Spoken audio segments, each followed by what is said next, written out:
As parents, we try to raise our children to make wise decisions, but that is not always the case. And this morning, Master Mom Amanda Olson joins us with some advice on what to do when our young teens are making bad choices. Good morning, Amanda. Good morning, Chris. Yeah, you were talking about this off camera just a moment ago. I think it's a pretty universal problem. Teens don't have a lot of experience, and then they do make bad choices from time to time. Yeah, and as parents, you know, that can be a little nerve-wracking, and especially when you're in that flux of they're not a kid anymore and you're letting them have some freedoms, and are they going to choose to do the right things? And it can be a little bit concerning for the parents on how do you let them become who they are, but then also trust that they're going to make the right choices. So just take a little bit to talk about that today.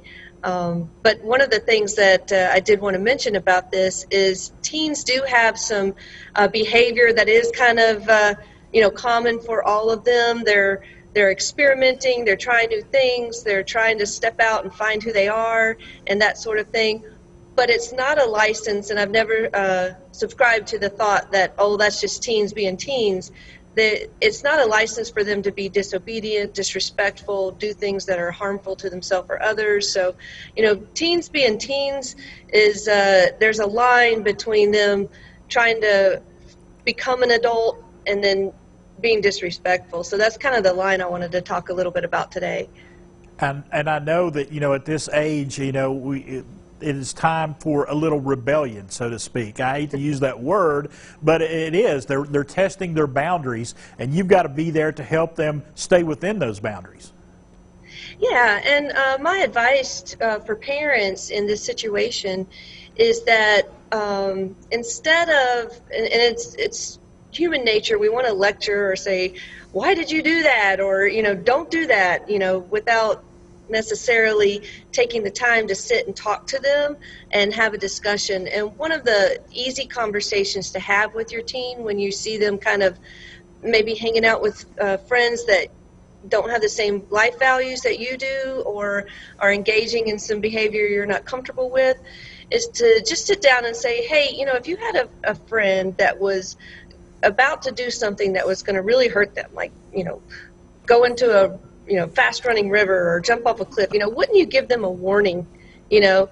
And that's what I'm trying to do with you. You know, I've been where you're at, and I know that you're trying to, you know, make friends with this group, or you're, you know, trying to find out who you are, but there's some things that I'd like to warn you about and to be careful of. And having that conversation with them is something that can make them see that you care. And that is so important for a teen to know that you do care. And when they find themselves making a choice, hopefully those words will come back and they'll trust that you do know what you are talking about. And they'll say, maybe this is that cliff Mom or Dad were talking about and I need to back off a little bit. You know, so just giving them those words before they have to make those choices is a really good idea.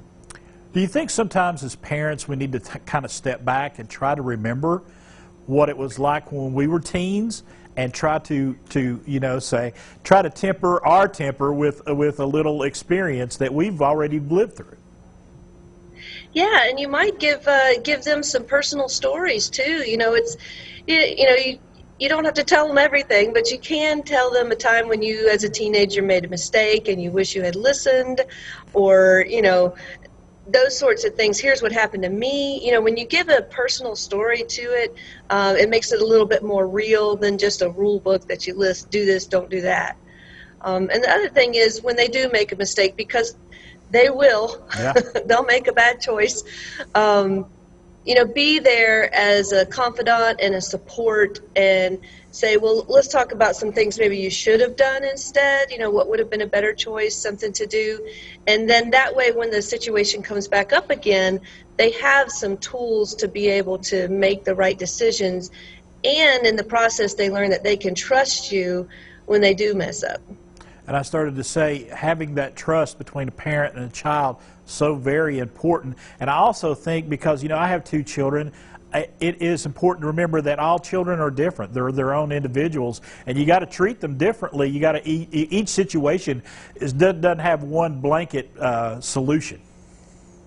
No, not at all. I mean, if you have more than one child, you know that that's absolutely true. You know, what worked for one is not going to necessarily work for another. You do have to take each child as an individual and be prepared for that. All right. Amanda Olson, thank you so much for taking some time with us. This is a pretty universal situation that all of us as parents find ourselves in, and we appreciate you taking the time today. Absolutely. Thank you, Chris. All right, Master Mom Amanda Olson. We got AskMasterMom.com right there on the bottom of the screen. It is Olson's Martial Arts Academy. They're located right here in downtown Johnson City. There's the websites. If you've got questions, check out those websites. She's got some answers. And we'll be back with more Daytime in just a few moments.